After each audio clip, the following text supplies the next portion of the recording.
Welcome to My Life on Paper. I am Brianna and welcome back to Follow Sketch February. Today is day 9 and no, it's not February. I'm still getting caught up. So we have this sketch here which I have this picture of my daughters that was from a year ago from Easter at church, and I'm so excited to get it into my album. I try to work chronologically, except for I skip all over. Now with this complete, I am up to June of 23. Don't get too well, yeah, we're not in June yet, so I couldn't be up to June yet. So June of 23. I use my acrylic paints. These are a set from Hobby Lobby that I got on sale. And I just picked out, well, like first I cut out the rabbits, the bunnies, with my Cricut, and then I picked colors that I hoped kind of went with it. And then I'm just going to use the packaging technique to get the color behind each bunny. And I think it works out pretty well. You know, it's nice mixed media. It's not an exact science.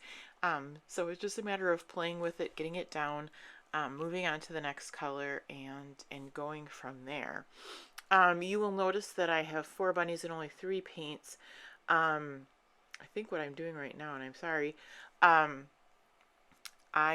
so first I start with some watercolors, which totally did not work because it's going to be way too light, but I will give it my best shot.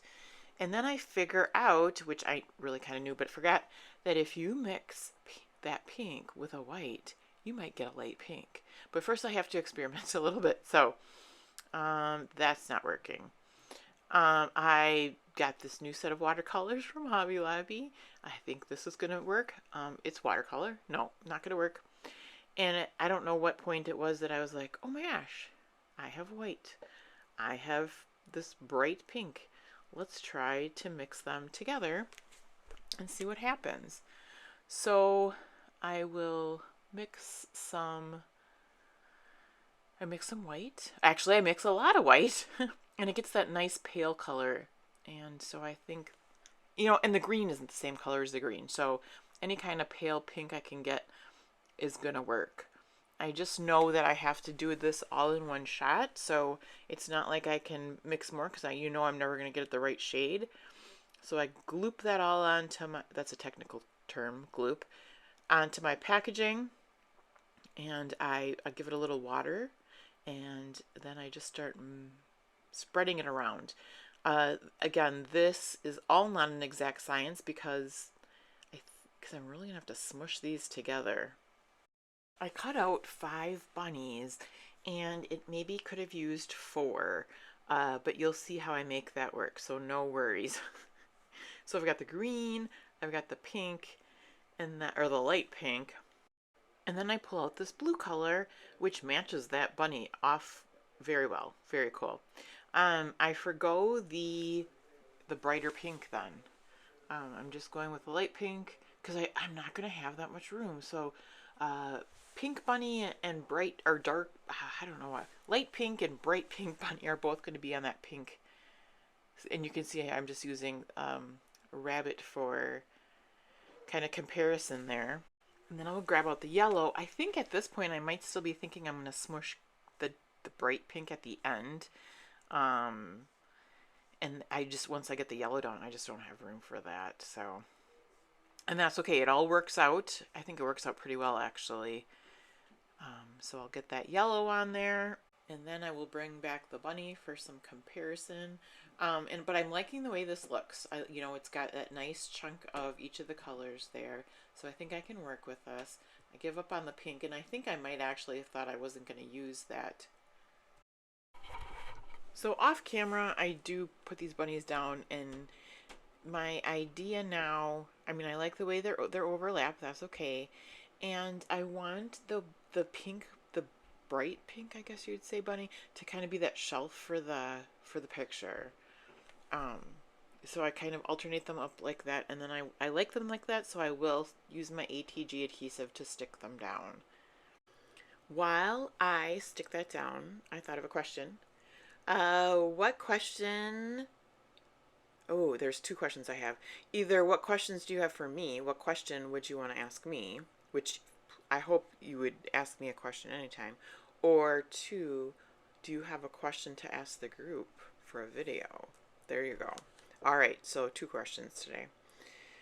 And here I am just kind of moving these around. I'm not afraid of cutting things off. I want, I'm happy to have it overlap, those bunnies to overlap off the page and trim them down. It gives it more of a, I don't know if it's a random or organic feel. If you're running something off the page, it looks like it's truly like kind of cohesive and things. So there you go. I am looking at the sticker sheet. This is a Echo Park Echo sheet. It's called Hello Easter. And so I'm going to try to figure out, and I don't want to necessarily, okay, so here's where I don't want to necessarily do like bunnies in Easter because it's church, but look, I already have bunnies on my layout, so I guess anything goes. I pulled out this yellow twine. There is banners on the sticker sheet, and so I'm not good with banners because right here I'm trying to figure out, I didn't want to end the string because I don't really know how the banners are gonna fall, like how much I will need, how far will it go, and in a second you'll see I go, oh, yeah, it needs to be smaller. Let's move them closer together, which is a great thing about these stickers, right? Pull them up, put them down again, and try it again. I had a question from my friend Kathy in one of my last videos about journaling, and I thought I'd talk about it here. So I think there's 2 videos in the last 2 years you've seen me journal on camera. I don't usually, and I am not usually the journaler. My husband does the journaling. I'm not afraid of, well, okay, I'm not afraid of journaling. However, I'm can be the perfectionist, and it can be a roadblock for me. Like, will I say the perfect words? Will I capture the memory? He can just put words to paper and move on and not worry about it. So I love that. So he gets to join me with my scrapbooking in the journaling part. So I will give him some scraps of paper. Sometimes he'll make a journal box. It's very cute. And he would love to join me sometime and help with a voiceover, so you might see that in the future, although we've been talking about it for a while and it hasn't happened. So maybe now that I say it out loud, it will. All right, so I am taking these stickers and making a couple embellishment clusters, moving them around the page. And didn't I just say I'm trying to keep the non-religious things off the page? But we don't have Easter eggs necessarily at church, although we do have an Easter egg hunt, so I guess combining Jesus with the Easter Bunny is super okay. Anyway, so I'm using the Easter eggs on here, and then I got a couple cute carrots on there, and I decide they've got that one tab on the right side, but I've got all this room on the left, so I made a little kind of a shelf there, and I decorate that. I'm going to look to see, is there anything else I should be adding? I was going to add that Easter banner. I'm not sure about it, and I wanted to bring a little bit of blue up into that corner, so memories it is. But I didn't want to make it so short up against there, so I will bring it to the right side and put the carrot on there. I do have some Distress Oxide sprays.